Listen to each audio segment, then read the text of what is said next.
Ya. Buenas noches, tengan todos, hermanos. Amén. Una vez más estamos aquí presentes para entregar una clase más de lo que son los profetas. En este caso vamos a estudiar acerca de los profetas menores. Según pueden notar y pueden ver ahí, yo le hice como una especie de esquema que data desde el Antiguo Testamento con la consigna hace. ¿Qué quiere decir hace? Después de Cristo. No. Después. No. Antiguo Testamento. Hace, antiguo, antes de Cristo. Ok, hace, antes de Cristo. Antes de Cristo. Antes de Cristo. Y DC. Sí. Después. Después de Cristo. Después. Sí. ¿Por qué Ah, no? te he visto. Sí, Ah. porque es antes de Cristo y DC después de Cristo. Ajá. Viejo Testamento, Antiguo Testamento. Antes de Cristo y después de Cristo. Una de las cosas que yo quiero darle por información, y no voy a decir que no es que no tenga que ser así, que es así, que nos han enseñado, podría decir, de una forma un poquito rara, pero el Antiguo Testamento empieza en Génesis 1:1 y culmina Malaquías. no, ¿ves? Bueno, me equivoqué. Ahí está el asunto, que no culmina en Malaquías. No tuve Malaquías. No, Después de los no culmina en Malaquías. En Malaquías hace un espacio, hace un alto. El Antiguo Testamento para en Malaquías, hace un alto. Y ese alto tiene un periodo de 400 años de silencio. En esos 400 años de silencio no hubo un solo libro escrito por inspiración divina. Ni uno solo. Hubieron sí libros escritos, que fueron los libros llamados libros apócrifos, que son más libros de historiadores, de acontecimientos, Sí. ¿me entiendes? De historia, ¿De dónde a dónde otra vez que se mide? desde Malaquías hasta que surgió el profeta Juan. Ok. Fueron Fueron 400 años de 400 años. silencio, que no se escribió un solo libro inspirado por el Espíritu Santo. Claro, Se escribieron libros, pero no eran inspirados por el Espíritu Santo. pero no eran inspirados por el Espíritu Santo, pero eran libros también que son pertenecientes a un canon, encontrados también en... Desde Malaquías hasta Juan hubo un silencio. Sí, encontrados también 400 años. juntamente con algunos de los rollos del Antiguo Testamento. Fueron libros de historiadores, que incluso hay uno de esos libros que da un elogio a los profetas menores. A todos los profetas menores le da un elogio.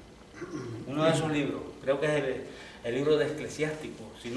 Y si quiere saberlo, pues entonces búsquese el libro de Eclesiástico y lea, para que se informe. ¿Ok? Ahí está la historia de eso. ¿Me entiendes?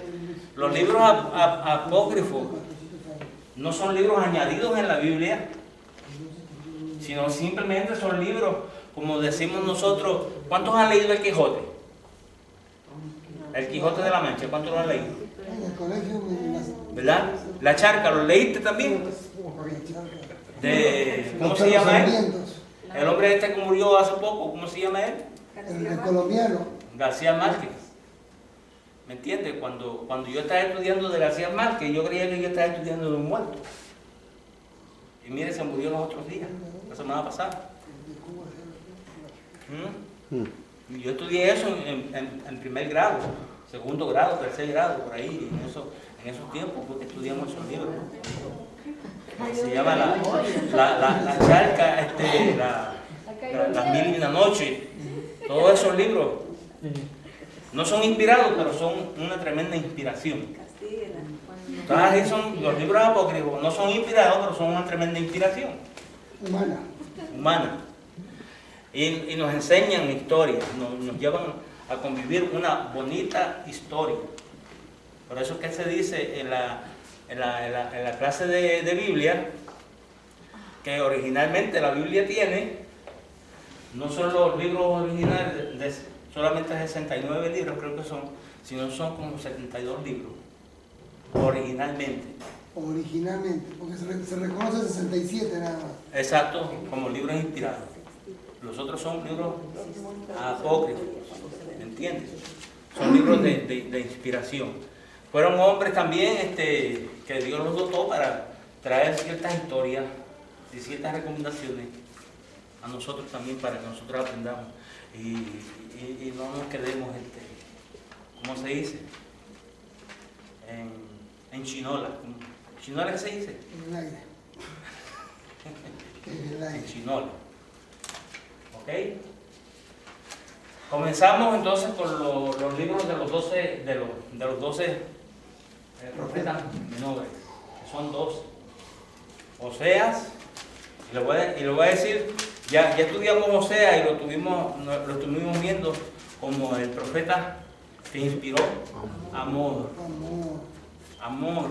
Profeta que Inspiró- levantaba. Ese profeta inspiró amor. El amor en todas sus fases. El ágape, el eros y el filio. ¿Ok? En todas sus fases.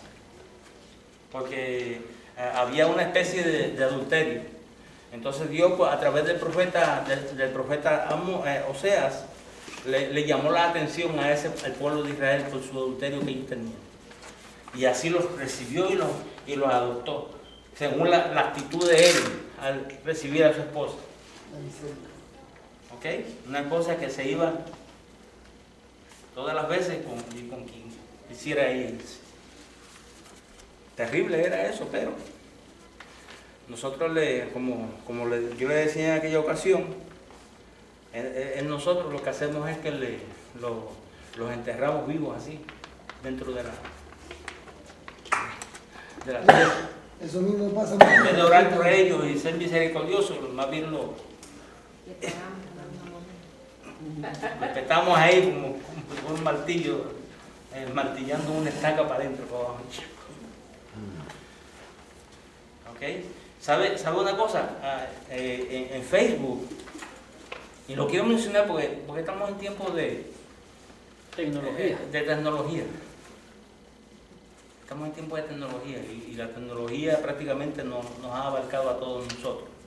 A quien no le gusta, se le respeta. ¿Ok? Pero pusieron la foto de un preso. Yo no sé si ustedes la recibieron. La foto de un preso. Y habían como unas 3.500 personas, like y comentarios. Y yo me puse a leer algunos de los comentarios. La foto que pusieron decía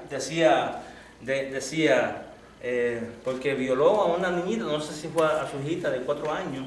O si Le quitó la vida, qué sé yo. Ahí lo golpearon en la prisión. Y a él lo golpearon feo y lo maltrataron y entonces todos los comentarios que estoy viendo allí, aunque se miran lógicos, pero son comentarios genocidas.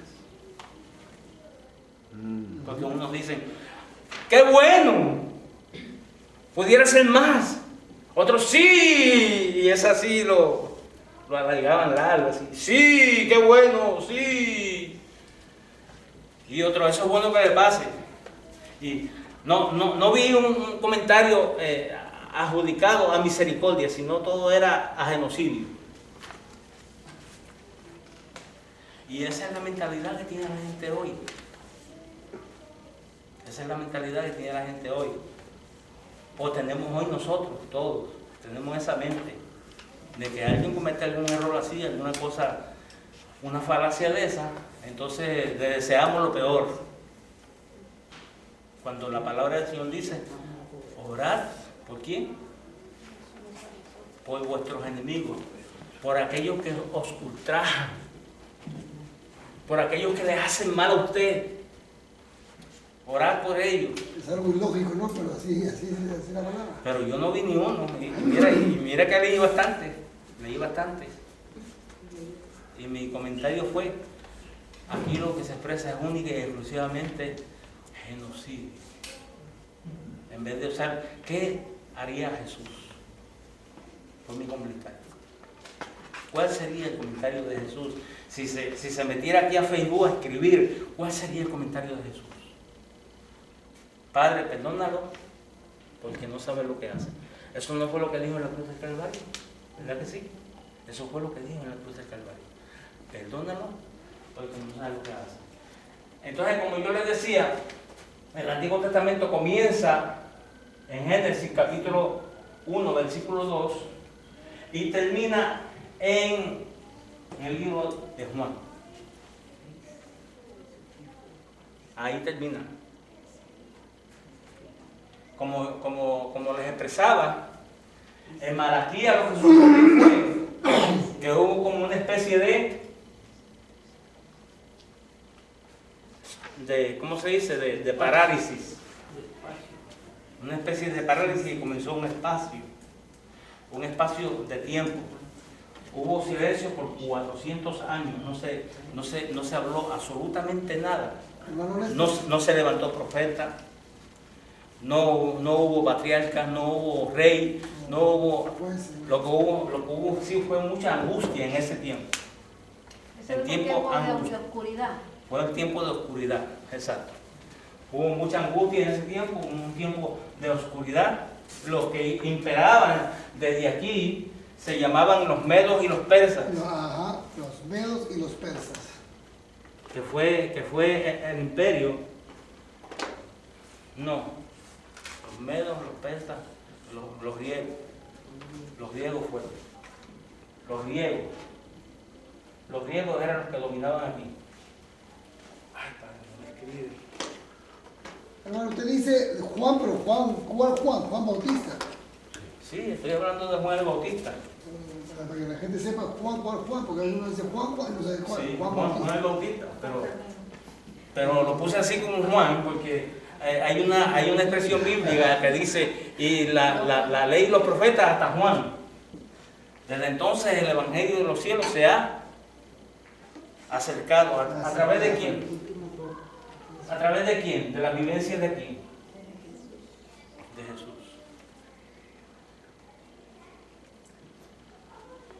¿Ok? Pero entrando nosotros al libro de Joel, vamos a ver en Joel, primeramente, él decíamos que José prodigaba amor, pero después Joel hablaba de plagas que venían sobre la tierra, sobre Israel. Plagas que venían sobre Israel. Pero conjuntamente con esas plagas, él estaba profetizando de cambios en el ambiente. Cambios drásticos en el ambiente. Y fíjense, era para el pueblo de Israel, pero nos abarca hasta nuestros tiempos, hasta ahora. Nos abarca. Porque es lo que nosotros estamos viviendo hoy, esos cambios. Vamos a buscar donde dice Joel, capítulo 2, verso 30. Hay alguien que me lea ese verso, a ver qué es lo que dice. Porque es posible que ese verso nos lleve a lo que mencionó en el Nuevo Testamento Pedro. En el libro de los 6. 2.30, Joel 2.30, ¿qué dice? Alguien rapidito, para que no se nos vaya el tiempo, para poder cubrir. 2.30, ¿ya lo tienen? ¿Alguien? Velocidad bíblica. Hay que dar una En el clase cielo de y en la velocidad tierra bíblica. mostraré prodigios, sangre, Sí, es fuego bueno. y columnas de humo. ¿Cómo fue que dijo? En el cielo y en la tierra mostraré prodigios, sangre, fuego y columnas de humo. Mostraré prodigios, sangre, prodigio, sangre, fuego y columnas De humo. de humo. ¿Ah? ¿Vio? todos son tipos de plagas que vendrían sobre de la tierra. Habría prodigios, pero ¿quiénes hacen prodigios? ¿Ah? ¿Quiénes hacen prodigios? Profetas. ¿Ah? Los profetas. ¿Los qué? Profetas. No. Prodigio, cuando está hablando de prodigio, está hablando de macromancia, está hablando de brujería, de hechicería, está hablando de astrología, de esa barata que dan por ahí, el Walter y las estrellas. El ¿Recuerdan niño de eso? bonito, no sé cómo se llama. ¿Ah? El niño bonito. El niño Pero- bonito. También están los prodigios que hace Dios, pero están aparte de los que vienen del otro lado. Exacto. Pero esto es profecía, fíjense, una profecía de Joel, que habría que prodigios, sangre, fuego y columnas de humo. Nosotros no vimos columnas de humo, no vimos fuego también en la derivación de las Torres Gemelas, ¿sí, hermana Cindy? Bueno, él estaba hablando que esto le iba a venir al pueblo.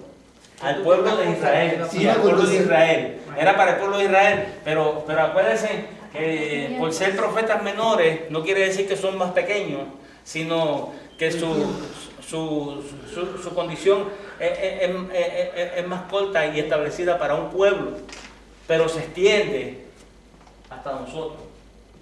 Cada uno de esos profetas, todo lo que profetizan, nos abriga a nosotros. Aunque son profetas menores con una pequeña extensión de información, la información que ellos dan es tan amplia como si fuera un profeta mayor, o mucho más amplia todavía.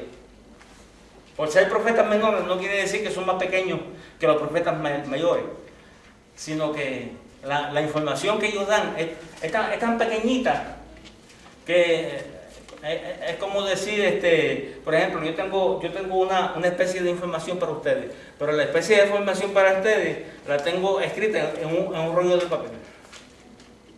No deja de ser importante. No deja de ser importante lo que está en el rollo de papel, pero entonces los profetas menores, en vez de dar un rollo de papel, lo dan en un papel más pequeño, Está simplificado. más extracto, ¿me entiendes? Con más entendimiento. Más preciso, una información más precisa. Eso era que ellos oían de Dios y le traían una palabra al pueblo. Le traían una palabra al pueblo. Mayor que decía, si tú no haces esto, pues esto va a pasar. Exacto, esa es la cosa. Pero eran directos, eran una cosa, ¿me entiendes? Como son los rajatablas hoy. Precisas. ¿Ustedes han visto los rajatablas? Que le dicen a la gente, mira tú, la del pelo cortito, ¿por qué te cortaste el pelo? ¿Me entiendes? Y le ¿cómo se dice? Y le adjudican ahí una ley y le dicen, estás en disciplina por 6 meses. Sí, pero ellos le hablaban al pueblo de lo que Dios mandó. Exacto, de lo que Dios mandó. Para que le dijeran al pueblo, era como entre todos ellos, era como una especie de advertencia. Y eso lo hacía Dios para ellos porque ellos estaban en desobediencia. Ellos estaban duros de servir a Dios. Estaban lejos de la capacidad de la existencia, de lo que Dios era para ellos, de las bendiciones que Dios había derramado sobre cada uno de ellos, de los milagros que ellos mismos palparon y vieron y no lo quisieron recibir. Incluso en la vivencia de Jesús, ¿cuántos milagros no hizo? ¿Cuántos los recibieron? A Jesús. No recibieron a Jesús ni por los milagros, ni porque haya resucitado a alguien, ni porque haya levantado paralíticos. Nada. O sea, ellos miraban ahí. Ellos miraban ahí, pero ellos no recibían lo que estaban mirando. Y consideraban a Jesús como un falso profeta. Como alguien que se estaba pasando por Dios. Como un blasfemo. Así fue que trataron a Jesús. Pero eso no vino dentro de la vivencia de Jesús, sino que eso está viniendo desde la parte, desde cuando a Abraham le fue concedida la promesa. Desde ahí está viniendo eso. Desde Abraham. Porque antes de Abraham, Dios no tenía tanto problema con el pueblo. Él educaba al pueblo como tal y el pueblo sí iba corriendo. Incluso no había todavía un pueblo elegido tampoco. Dios estaba tratando con el hombre personalmente, con la humanidad, de una forma también precisa. Pero es como pasó con Noé, que no vio ni a un solo justo. Así pasó entonces escogió a quien, a Abraham, Siendo pecador, lo escogió. siendo un pecador, siendo un idólatra, siendo un adorador y escultor de ídolos. Por gracia. Abraham. Y le dio la promesa, y entonces de Abraham fue que entonces surgió Israel. Porque de Abraham nació Isaac, de Isaac nació Jacob, De ahí viene la Israel. y Jacob no era el primogénito tampoco. No. Y de Jacob le fue cambiar el nombre a Israel. Y le fue cambiar el nombre a Israel porque Jacob quería decir, eres mentiroso. Ese era un apodo Mentiroso. que él tramposo. tenía. Haces estrategia de robo. El significado de ese nombre. ¿Me entiendes? Ese era el significado. Entonces Dios se lo cambió. Ya no será más llamado tu nombre Jacob, sino que Israel será llamado tu nombre. El nombre del pueblo mío. Incluso cuando Dios estableció a las 12 tribus de Israel, no fueron los 12 hijos de Abraham, Jacob. de Isaac tampoco, de Jacob tampoco, no fueron los 12. Ni aún el mismo José tuvo participación.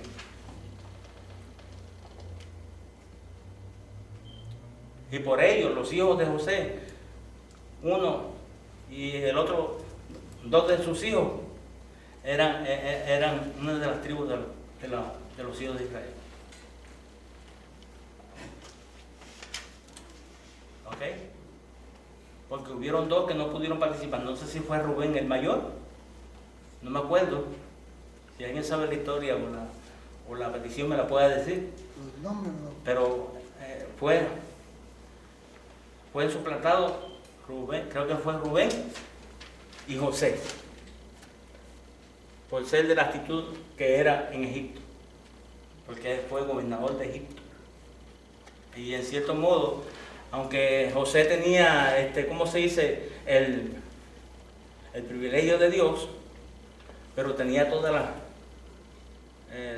Costumbre, todo. costumbre y Tenía el todo idealismo, Egipto. como un gobernador de Egipto que era. ¿Me entiendes? Entonces no podía ser parte de la tribu de los hijos de Israel, pero sus dos hijos sí. ¿Ves? Que el menor también sucedió al mayor, porque cuando Isaac le fue a dar la bendición, cuando Isaac le fue a dar la bendición a los hijos de José, José puso uno a la mano derecha para que recibiera la bendición el de la derecha, y otro en la mano izquierda para que recibiera la bendición merecida el de la mano izquierda. Entonces Isaac vino y hizo así. Ya estaba ciego. Ya. Cruzó las manos. Y entonces el menor recibió la bendición del mayor y el mayor la bendición del menor. Todo era así en esa estrategia de Dios. ¿Ustedes me entienden? O sea, nunca el primogénito era en realidad el primogénito. Siempre Cuando Dios le hizo la promesa a Abraham de que le daría un hijo, el primogénito no fue Isaac. Por parte de Sara sí. De Sara, sí, Pero si vamos a ver, el primero que nació fue Ismael, Ismael de la simiente. de la misma simiente de Abraham. Ujú. Y fue mayor que Y conocemos la historia. No, este no va a tomar parte conmigo. Bótala, échala de aquí. No está en mis planes. No está en mis planes, échala de aquí, le dijo Sara. Que él no va a heredar juntamente con mi hijo. Entonces por eso la redención vino tanto como para la esclava O para la libre. como para la libre.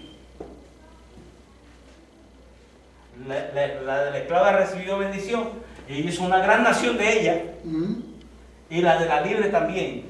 Y esa es la pelea que hay ahorita en el pueblo de Israel. En este tiempo. Esa es la pelea que hay. Ese es el conflicto que existe. Los de Ismael no quieren saber nada de los de Isaac. Y siempre están en confrontación y peleando por tierras ahí. ¿Me entiendes? Los ismaelitas y los verdaderos que fueron los. Pero entonces, la palabra de Dios es bien clara y específica en el Nuevo Testamento. Y dice, para que también alcance a Abraham, que no es de la ley. Para que también alcance a Abraham, que no es de la ley. Porque supuestamente la salvación era para alcanzar a los de la ley. Pero Abraham no era de la ley. La ley estaba en Moisés. Entonces, toda la información que se puede sacar de todo ese tramo de lo que nosotros estamos estudiando. No me han leído todavía Joel capítulo 2, versículo. O si me lo leyeron, No, sí lo yo leyó. me acuerdo, sí. Ahora sí. Me lo leyeron. Repítelo, hermano, repítelo. Entonces, eso fue lo que vio entonces, lo mencionó Pedro en Hechos de los Apóstoles, capítulo 2, versículos 19 y 20. Y yo quiero que me lo busquen y me lo lean, para que ustedes vean el contraste que hay. Pedro, ¿Qué dijo? Hechos lo dijo Pedro. 2, 19 y 20. Y digo que fue Pedro el que lo habló porque Pedro fue el que escribió. No. O la expresión que aparece en el libro de los Ahí, Hechos la palabra de Pedro. es la palabra de Pedro. Dice en 19:20, y daré prodigios arriba en el cielo y señales. ¿Cómo fue? ¿Cómo fue que dice? ¿Cómo fue que dijo? ¿Qué dijo? ¿Cómo es? Y daré prodigios Prodigios. arriba en el cielo Ajá. y señales abajo en la tierra, sangre y fuego y vapor de humo. No es lo mismo que dijo Joel. Sí, sí. No es la misma concepción, la misma propaganda que hizo allá. En el tiempo antes. Entonces ahora Pedro se lo está recordando aquí en lo mismo de Joel. Algo que fue traído prácticamente más de 2000 años atrás, antes de Cristo. Ahora viene Pedro y se lo hace recordar. O sea que la profecía de Joel vinieron siguiéndonos hasta el Nuevo Testamento. Y Pedro volvió a mencionar esa profecía. Ahora no para el pueblo de Israel, sino ahora para quién, para la iglesia. Eso, aleluya. Ustedes están viendo el principio. Porque Dios está conectando juntamente a Israel, conjuntamente con la iglesia. Y le está dando qué cosa, todos los patrones. Y le está dando toda ¿cómo se dice? Los privilegios que tenían el pueblo de Israel a la iglesia. La autoridad se la está dando a quién? A la iglesia. No que se la está quitando al pueblo de Israel. Nunca se la ha quitado al pueblo de Israel para dársela a la iglesia. Pero por sus acciones, por su intriga, por sus problemas, por su maldad, por su incredulidad, por su injusticia, ellos perdieron eso. Entonces Dios se lo entregó a quién? Entonces la iglesia es la que tiene autoridad sobre de la tierra. Y le dijo a Pedro, lo que atares arriba será atado en la tierra, y lo que desatares en la tierra será atado conmigo arriba. ¿Qué les parece? Tremendo, ¿ah? Tremendo lo que está sucediendo. Entonces, en Joel también Si nosotros seguimos leyendo el libro de Joel, Joel también está dando una profecía para vuestros ancianos, verán que tendrán sueños, y vuestros mancebos, ¿qué cosa? Verán visiones, y dirigirán al pueblo con esas visiones. O sea, si la ley y los profetas fueron hasta Juan, desde entonces el reino de los cielos se ha acercado. Quiere decir que después de Juan, entonces vendrían ¿quiénes? Ancianos y jóvenes, para darnos una palabra de aliento, una palabra de ¿cómo se dice? De exhortación, una palabra de gozo, una palabra de paz, una palabra de integridad, pero también una palabra de juicio. Porque se van a levantar. Los ancianos tendrán sueños para llamarle la atención ¿a quién? A la iglesia. ¿Sabe por qué a la iglesia? Porque la iglesia está actuando prácticamente igualito como el pueblo de Israel actuaba en el principio, haciendo su agosto,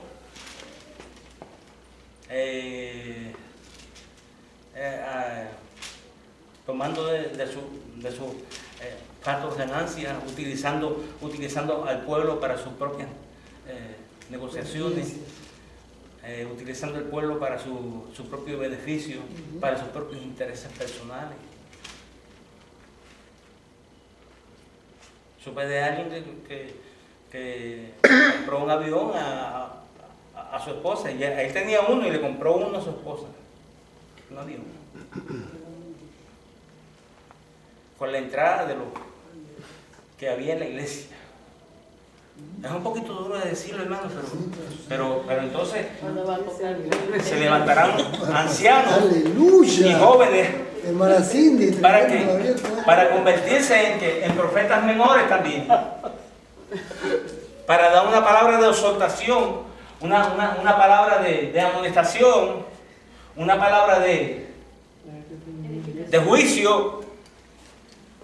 Ahí también demanda Dios también que la iglesia iba a ser una iglesia dominadora, solamente intercedora, iba a interceder en todo su pueblo. Iba a interceder en todo. En todo. Y eso es lo que va a pasar. Va a venir una reforma dentro de la iglesia. Amén. Y no fue la reforma de Martín Lutero, y no fue la reforma de los siglos XVI, ni XVII, ni XVIII, ni XIX. Va a venir una reforma a la iglesia. Va a venir un zarandeo a la iglesia. La iglesia va a ser zarandeada, hermano, de una manera tal que lo que no es va a caer del sedazo. Y dentro de ese sedazo únicamente van a quedar los que son los que no han doblado sus rodillas a Baal, los que le buscan en espíritu y en verdad. Tenemos entonces ya vimos a Joel con las plagas y con humo, con sangre, con los prodigios, señales en el cielo y señales en la tierra. Y uno de los prodigios más grandes es la tecnología que nosotros estamos viviendo el día de hoy. Eso es un prodigio terrible. Y con toda la tecnología, mira lo que pasó con el avión de Malasia. Hasta ahora no lo han encontrado. No lo encuentran. ¿Qué pasó? Hubo un punto suspensivo así, se los tragó en el espacio. Algo pasó. Porque no lo encuentran tampoco en el mar. Y mira que descendieron bastante profundo para allá abajo. ¿Sabe hasta dónde, hermano Ricardo? Hasta donde los peces no tienen ojos. Hasta donde los peces no pueden ver. Eso es verdad. No tienen ojos. Hasta allá bajaron. Y no encontraron absolutamente nada. Entonces, con una cosa tan grande, un 740, creo que es un avión 7 más grande que... 747. No, un 7... Un Boeing. Un Boeing. De ese mismo que va a tener Cindy. Ese mismo. Es el más grande. Es más grande que el 747. Ese Boeing es más grande y más tecnológico que el 747 que salió. Claro, es el último 747. Uno de los aviones más grandes del mundo. Y desapareció con 200 y pico de personas, 270 personas, ¿right? Algo por ahí. Y nadie sabe dónde está. Y mire cómo los tiempos han cambiado. Ayer nevó en Colorado, fue, en Ohio, Ahora último. nieve, un pie. Estamos casi en verano. Gente, Hasta moto vamos a coger nieve aquí. estamos casi en verano. El calor de Miami se viene para acá y el frío se va para Miami. Y se va a ir para Miami. Qué bueno. Así que a la gente de Miami, prepárense. Tienen que sacar el code pronto. Ajá. Tienen que sacar el code pronto la gente allá de Miami. Toda la fábrica de jackets van a ir para allá. Es tremendo, es tremendo. Entonces ahora tenemos también entonces a Amós, que fueron juicios sobre las naciones. Él pronosticó juicio sobre las naciones. Las naciones ahorita, ¿cómo están? Luchas. En luchas, en peleas, ¿cómo se dice? En llegar a acuerdos de tratados de paz. Pero aquella gente de allí no quieren llegar a ningún acuerdo. Y le dispararon una bomba lacrimógena o de, ¿cómo se dice? Una bomba de esas que mata a mucha gente al tiempo. No, hydrogen. Hidrónica, hydrogen bomb. Algo, Saca el aire. Sí, algo terrible. Y ambiente. A ellos mismos, hermano. ¿Por qué? Porque no quieren llegar. No, Rusia no quiere llegar a un acuerdo. El aire, la saca de la atmósfera. Rusia no quiere llegar a un acuerdo con los Estados Unidos para ese territorio. O más llevaba el mensaje ¿de qué? De A las juicio, naciones. juicio. Juicio, amor. Entonces cuando llevaba el mensaje de juicio a las naciones, era que le iba a venir juicio a esa nación si no se arrepentía. Exacto. O si no venían al conocimiento de Dios, o si no venían a la obediencia.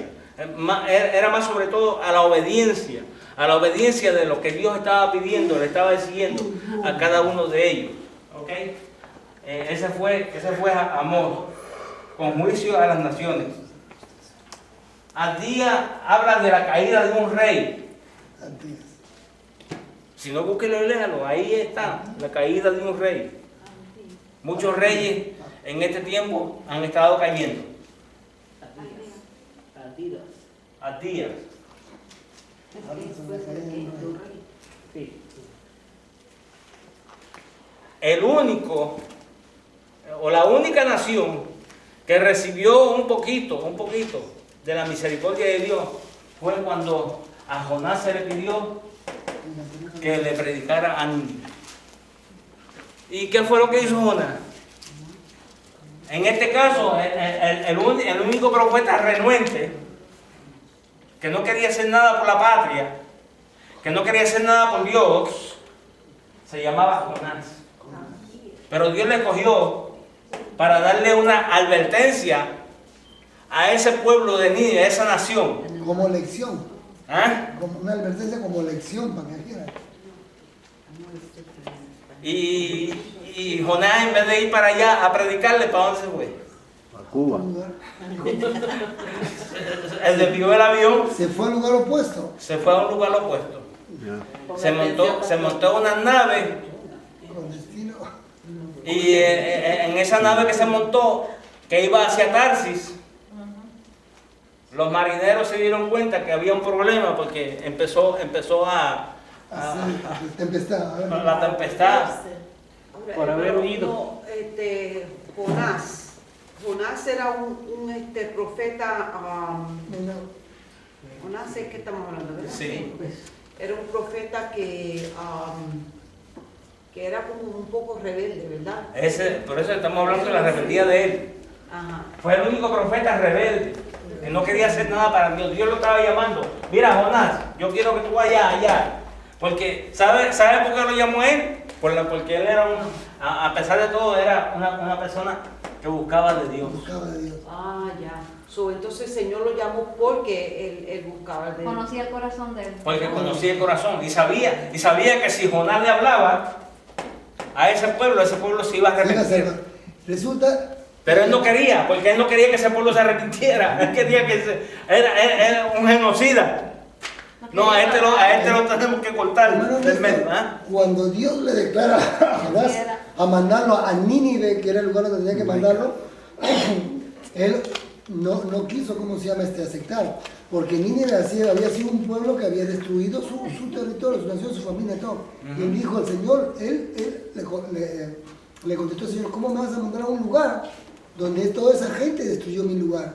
Esa gente son mis hijas, y el Señor tenía un propósito con él. Y dije, no te interesa, yo quiero que tú vayas allá y salves a ese pueblo. Sería que murió su familia ahí, quién sabe. Nadie sabe, ¿no? Pero él La fue cuestión del caso es que él estaba renuente, no quería ir, no, yo para allá no voy.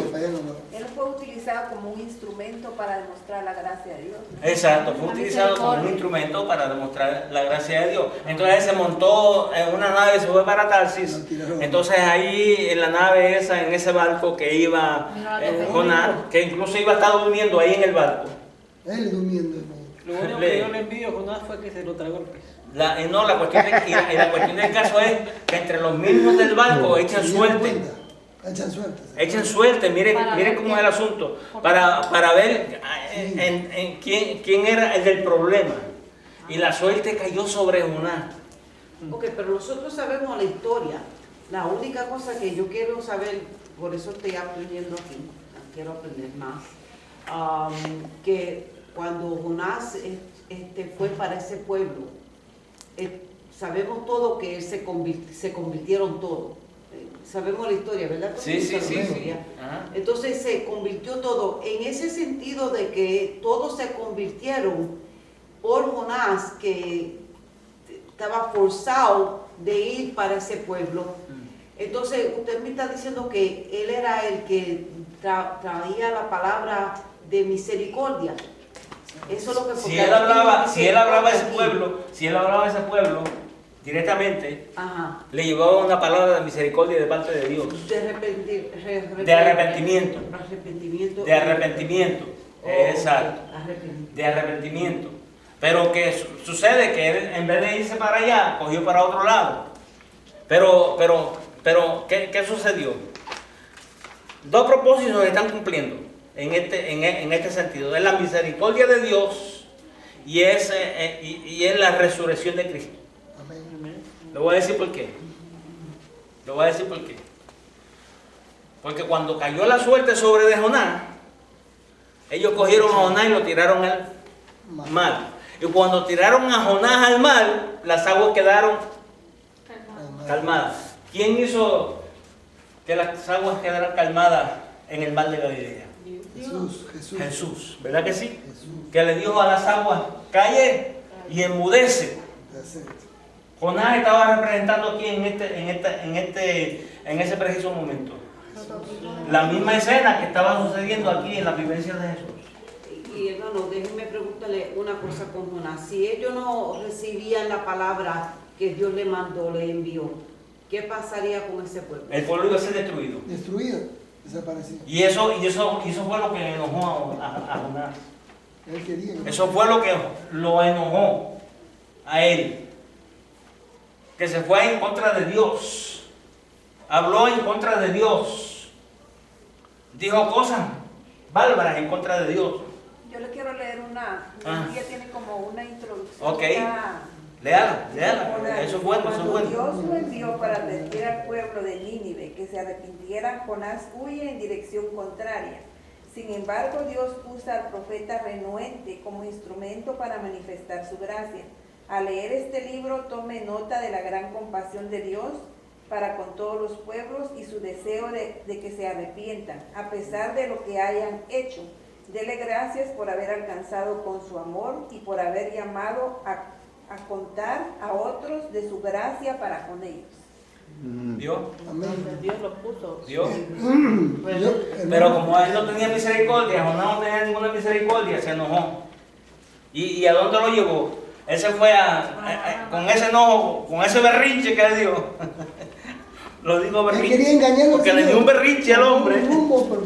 Que se fue y se cortó debajo de una calabacera. Entonces, Ahí está. Se le secó y se enojó más. Y se le secó la calabacera y se enojó más porque el sol le estaba dando. Quería sombra. Y estaba pidiendo misericordia a Dios. Y Dios le dice, pero ¿de qué misericordia estás hablando si tú no tuviste misericordia con Nínive? ¿Me entiendes? De que le dio también una enseñanza.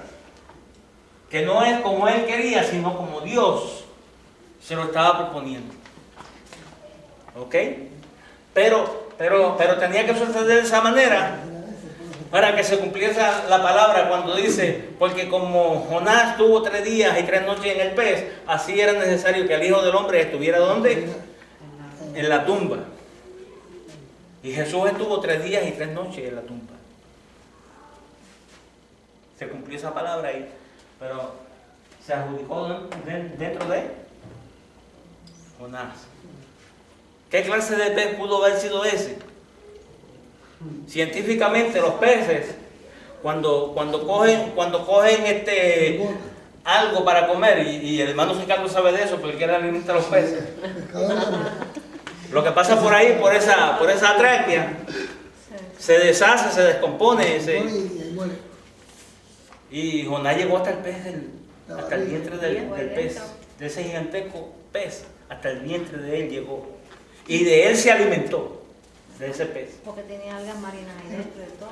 Hermano, y quiero agregar, no sé si ustedes me van a entender, ahí habla de sufrimiento, porque Jonás tuvo sufrimiento ahí en la barriga del pez, de los 3 días, igualito el sufrimiento que pasó Jesús en la Con esa pez que tenía, ¿cómo le vas tú? Porque imagínate estar en la barriga de un pez, todo esa, lo que hay dentro del pez, ese olor, todo eso nauseabundo que ha aguantado Jonás, igualito mismo, el sufrimiento que tuvo, también se reflejó con Jesús. Tú sabes que tú tienes razón, pero yo creo que más sufrimiento era que ese hombre se encontró en una oscuridad donde no había nadie, como Jesús, como el Padre lo separó de esos 3 días. No era lo que él estaba en sí viviendo, sino era la separación. Lo que estaba representando eso de Jesús, el sufrimiento de Jesús, de una separación, podríamos decir, del Padre.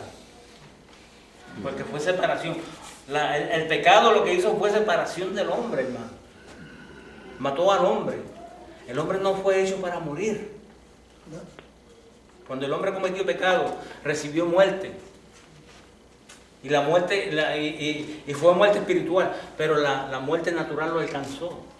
Y no estaba supuesto. Que el hombre no fue hecho para morir. ¿Me entiendes? Porque Jesús no moría. Nunca él moría. Me gustó mucho la predicación del hermano Alfonso. Y yo iba a ser más explícito, o tan explícito como él lo fue en esa predicación, 2 predicaciones que he dado últimamente. Pero por no crearle una especie de... Pero gracias a Dios, se evocó en el hermano Alfonso y dio tremenda enseñanza, porque eso era precisamente lo que estaba sucediendo en el cielo, en esa batalla. Era la batalla era prácticamente por Jesús. Ahí fue, única y exclusivamente, fue por Jesús la batalla. Porque, ¿cómo se dice? Le querían quitar el trono a Jesús. Por eso no se halló parte para ellos en el cielo y fueron lanzados. Estamos en la misma página. Estamos en la misma página. Con las enseñanzas que traí él, la que he traído yo, los comentarios que he hecho. Y por eso fue, más me evoqué para traerle ese estudio, para darle esa fuerza de representación de lo que verdaderamente estamos hablando. Porque no es Cristo en el santuario, es Cristo el santuario. Una de las últimas cosas que yo les quiero decir es que el detalle del santuario, en el capítulo 1 y 2 no habla del santuario. Son las únicas 2 páginas que no se habla del santuario. Es Génesis capítulo 1 y 2 y Apocalipsis capítulo 22.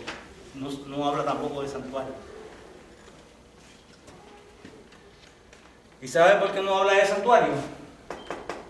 Porque no habrá necesidad de templo, porque Jesucristo será aquí su templo. Y el templo es la condición. El templo aquí es donde está ubicado totalmente el santuario. ¿Y Apocalipsis qué? ¿Qué capítulo fue? 22. Ahí lo habla bien claro. Dice, y no tendrá necesidad de templo, porque el templo es Jesús. A eso nos da a entender a nosotros que Jesús es el santuario. Después del capítulo 3 de Génesis, desde ahí, en cada capítulo de la Biblia hasta Apocalipsis, hay una expresión del santuario. En toda la Biblia se habla de una expresión del santuario. Sea como sea, siempre se menciona en una parte de lo que usted está leyendo, una expresión del santuario. Porque el santuario comienza en el capítulo 3 y termina en el capítulo 22 de Apocalipsis, cuando Él venga a establecer su reino sobre la tierra.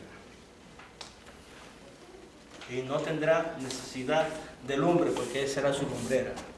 Y no tendrá necesidad de templo, porque Él será su templo. ¿Estamos viendo? ¿Okay? Seguimos entonces con el próximo profeta, que sería entonces Miqueas. Y Miqueas mostraba amor por los pecadores. Era una advertencia de amor por los pecadores. No sé si es ahí que se encuentra el texto donde dice, si mal no recuerdo, donde dice que el Señor no tarda su promesa como muchos la tienen por tardanza, sino que es paciente y justo para con los hombres, no queriendo que ninguno se pierda, sino que todos procedan ¿a qué? Al arrepentimiento. Esa era la motivación, y si no está ahí, esa era precisamente la motivación que le dio como profeta para el pueblo a Miqueas. Amor por los pecadores. Nahum habló acerca de una destrucción, la destrucción de Jerusalén. Y cuando él dio esa profecía de la destrucción de Jerusalén, Jerusalén fue sitiado y fue destruido. Y le fue quitado. Le fue quitado al pueblo de Israel. Hubo un edicto entonces que salió. Y desde la salida de la palabra para la reconstrucción y la edificación de Jerusalén hasta el Mesías príncipe, 7 semanas. Y 62 semanas fue construido el muro exterior en tiempo angustioso. Y por una última semana le fue quitada la vida al Mesías.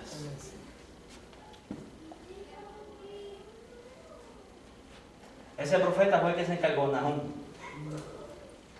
de darle ese mensaje de amonestación al pueblo de Israel. Destrucción de Jerusalén.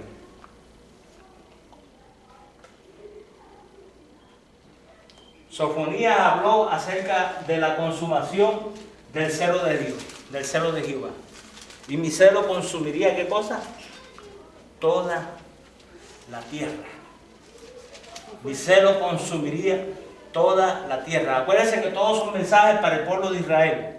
¿Habló de qué? ¿Ah? Mi celo. La consumación. La consumación de la tierra de los israelitas. De Dios. Recuerden que a los israelitas se les quitó la tierra. Sofonías se encargó de decirles a ellos que la tierra le iba a ser quitada. ¿Ustedes están entendiendo? Y así sucedió. ¿Ok? Entonces, mi celo consumió, ¿qué dice? Dice, mi celo consumió toda la tierra. Ese fue el mensaje como profeta de Sofonía. Y Habacuc habló de la fe. Todo lo que es concerniente a la fe, que había que aceptar todos los principios y los momentos que Dios había establecido, el tabernáculo, todo lo que se expresaba en sacrificio, todo lo que se hacía en el altar. ¿Ah? Y el pacto también. En el pacto había que aceptarlo única y exclusivamente por fe. Habacuc fue el que le estaba diciendo al pueblo lo que tenían que hacer y cómo tenían que hacerlo para Dios. Para Dios, exacto. Que era a través de la fe. ¿Ok? Él pronosticó o prodigó una especie de fe. ¿Ustedes me entienden? Y la fe, ¿qué dice la palabra de Dios tocante a la fe? La fe es la certeza de las cosas que no se ven y la convicción de lo que no se espera. ¿Ok?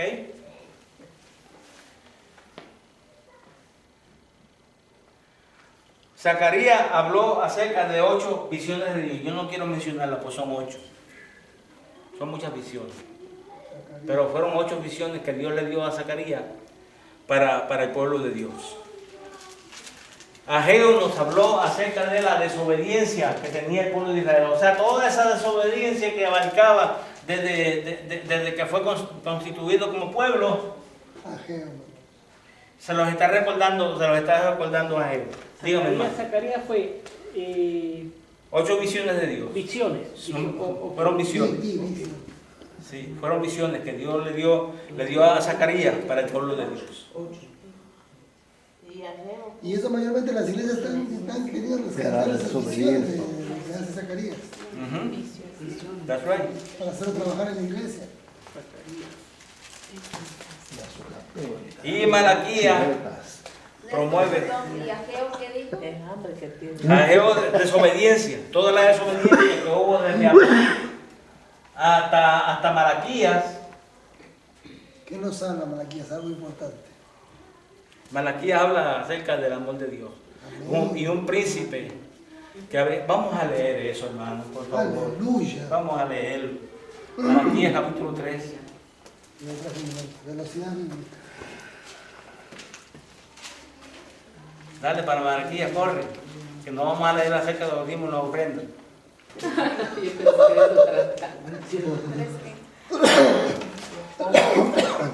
¿Qué capítulo? ¿Qué capítulo? Capítulo 3. Creo que es el último capítulo. Es el último. Comience a leer, hermano Ricardo. El 4. Rapidito. Tiene 4 capítulos.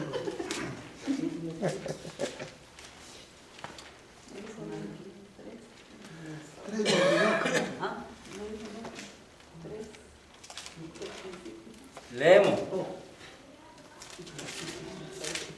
Malaquías 3. 3, sí. Pero, Empieza a leer en Malaquías 3. Ok. El Señor Todopoderoso responde: yo estoy por enviar a mi mensajero para que prepare el camino delante de mí. ¿Quién es ese, Juan, verdad? mensajero. El mensajero para que prepare el camino delante de mí. Voy a mandar al mensajero para que prepare el camino delante de mí. Ese es Juan. Sigue. De pronto vendrá a su templo el Señor, a quien ustedes buscan. Vendrá el mensajero del pacto en quien ustedes se complacen. Pero, ¿quién podrá soportar el día de su venida? ¿Quién podrá mantenerse en pie cuando Él aparezca? Porque será como fuego de fundidor o lejía de lavandero. Se sentará como fundidor y purificador de plata. Purificará a los levitas. Purificarán los levitas. Y los refinará como se refina el oro y la plata. Entonces traerán al Señor ofrendas conforme a la justicia, y a las ofrendas de Judá y Jerusalén serán aceptables al Señor, como en tiempos antiguos, como en años pasados. De modo que me acercaré a ustedes para juicio. Estaré presto a testificar contra los hechiceros, los adúlteros y los perjuros, contra los que explotan a sus asalariados, contra los que oprimen a las viudas y a los huérfanos, y niegan al derecho del extranjero, sin mostrarme ningún temor, dice el Señor Todopoderoso. Amén. Wow. ¿Con qué terminó? Sin demostrar ningún temor. ¿Con qué terminó? Dice el No, Señor. no, ¿con qué terminó? Con amor. Con amor. No, con ayuno. Ayuno. Con ayuno. Termines dando una- No dice que vendrá para los que oprimen aquí, Ah, sí, a las ese viudas, es el verdadero al ayuno. huérfano. El verdadero ayuno es... ¿Y cuál es el verdadero ayuno? Ajá. Ayudar a la viuda, Ajá. soportar al huérfano, darle ayuda al necesitado, rescatar al oprimido. Que repartáis- ¡Aleluya, santo! Que repartáis tu pan con el necesitado. Y este pan que viene siendo la That's good, palabra. that's good. ¿entiendes? ¿Qué quiere decir? Te No, va yo, patando hermano, los dientes. dice que repartáis tu pan con el necesitado. Yo entiendo espiritualmente que el pan es la palabra que tenemos nosotros. La palabra, hermano, la que Entiendo. nosotros estamos estudiando, la que nosotros estamos viviendo, la que nosotros nos estamos saboreando. Que los alimentos. Esa palabra que en momentos, ¿cómo se dice? Dulce. Es dulce en nuestro paladar, pero cuando cae, nos cae como algo fuerte, como que no. Que nos limpia, ¿no? Ay, santo. Aleluya. hermano. Aleluya. Ustedes Amén. están viendo. Entonces, ¿cómo culminó? Con ayuno. Aleluya. ¿Están viendo? Con ayuno. Entonces, la ley y los profetas hasta Juan, desde entonces el Evangelio se ha acercado. De Malaquías a Juan, 400 años de silencio. Y oscuridad. Ahí los griegos se aprovecharon para establecer sus qué. Para establecer sus qué. Sus mañas. ¿Cuáles mañas? Todo lo que nosotros vivimos y convivimos a diario con los brujos, con los hechiceros, con los que hacen macromancia, con los que tiran la baraja, con los que leen la pelota de cristal. El Witcher, ¿no? La Néstor, Ouija. ¿y por qué Dios dejó pasar ese lapso de tiempo en silencio? ¿Con qué fin? Propósito. ¿Con qué propósito? Eso es como una especie de, podría decir yo, de traslado del antiguo a proseguir dentro del mismo Antiguo Testamento para la convivencia de Jesús. Eso no es la primera vez que eso ocurre. No. Eso no es la primera vez que eso ocurre. Eso ha ocurrido ya, ¿verdad? Varias veces. Varias veces. Hay Varias un veces. espacio de tiempo donde... Es una traslación. Y habrá media hora en el cielo. Es posible esa media hora también de 400 años en el cielo. Hermano, puede ser que Malaquía, como él profetizó de Cristo y la venida de Cristo y lo que iba a pasar de Cristo, por eso ha podido pasar los 400 años de profetas, en otras palabras.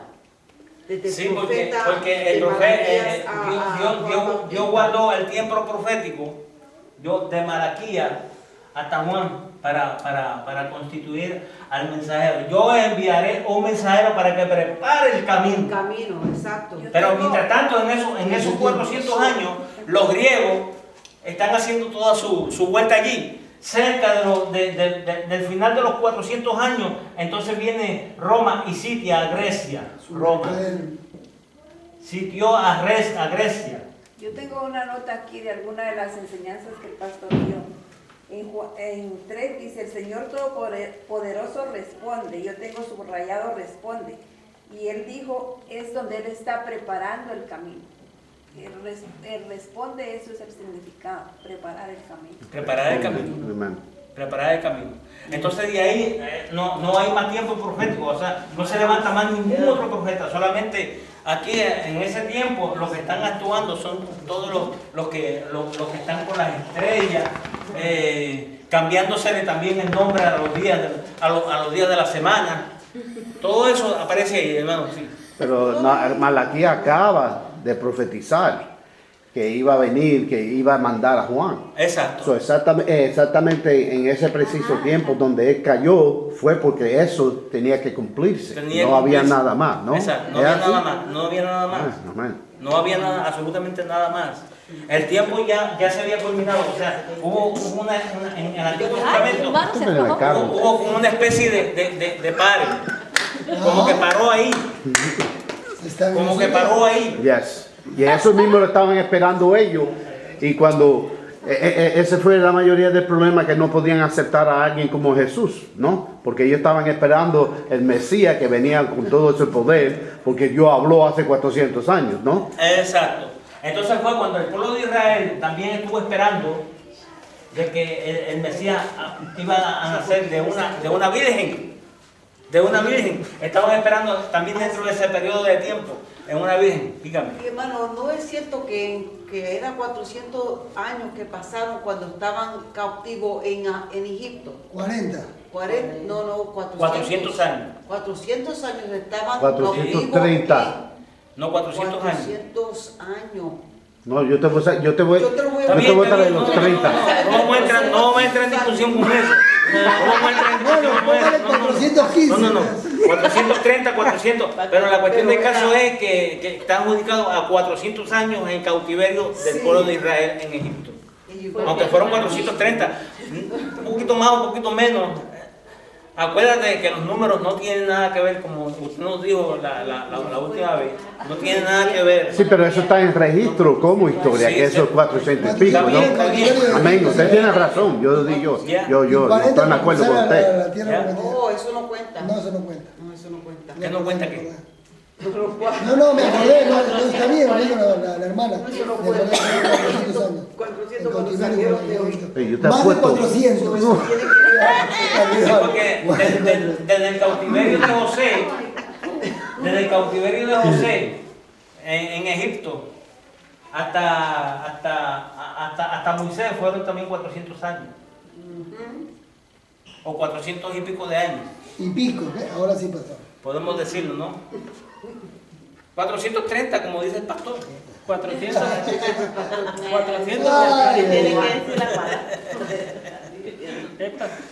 ¿Me entiendes? Pero la cuestión del caso es que está todo dentro de la historia. Ustedes están viendo. Amén. Está todo dentro de la historia, y la historia ha sido precisa, aún con ese término de tiempo. Porque pero dice Malaquías, y en su tiempo, ¿lo dice? Y en su tiempo mandaré a alguien que prepare el camino para el Mesías. ¿Ok? Yo creo que hasta aquí estamos claros. Tengo una pregunta, ¿hay algún significado en ese lapso de 400 años que hubo una sombra, una penumbra? Fue el tiempo de tiniebla, eso fue un tiempo totalmente de tiniebla, y es como yo les digo, Grecia imperaba. Los persas también, los persas. No, Grecia, porque Grecia sitió a los medos y a los persas, se quedaron con todo. Entonces por eso cuando Roma sitió a Grecia, se metió dentro de Grecia, la sitió y se convirtió en Roma. En Roma se hablaba el perfecto italiano. Perfecto italiano. ¿Ok? Pero alrededor de Roma eran solamente griegos los que habían. Mira. Y juntamente los romanos como los griegos adoptaron todo tipo de cambios para mantener contentos a los griegos, y empezaron a darle nombres a sus dioses. Nombres que los romanos adoptaron. ¿Ok? Amén. Ahora bien, para terminar entonces decimos que el Nuevo Testamento no llega hasta Malaquías, sino que termina en Juan. Y en Hechos de los Apóstoles, recientemente es que comienza entonces la aparición del Nuevo Testamento. Amén. aunque se han No, publicado no, los no libros, los evangelios. aunque se han publicado los evangelios al Nuevo Pero sí se Testamento, desarrolla los son evangelios. pertenecientes única y exclusivamente al Antiguo Testamento. Ahora, el Nuevo Testamento empezó después de Después de la muerte de Esteban. Esteban, pues. Después de la muerte de Esteban, cuando apareció Pablo. Pablo es el propulsor del Nuevo Testamento. Pero conjuntamente con Juan, el amado, el discípulo amado, y Pedro, Bernabé, Marcos, o Juan Marcos. Y Juan Marcos, un día Pablo tuvo que desecharlo. Claro, desertó él. Porque él desertó del cristianismo en su manera y en su forma. Pero después le digo, y no se olviden de Juan Marcos, ténganlo en cuenta. O sea que él reconoció que ya Juan Marcos estaba listo y preparado para Se arrepintió y volvió continuar nuevamente con la el fuerza. Evangelio. Amén. Es una enseñanza. ¿Ok? Hasta aquí entonces las enseñanzas, hermano. Amén. De los profetas menores ya hemos tocado. Cuando yo regrese, entonces vamos a seguir En entonces los 400 años. con los profetas menores, los profetas mayores. Tenemos una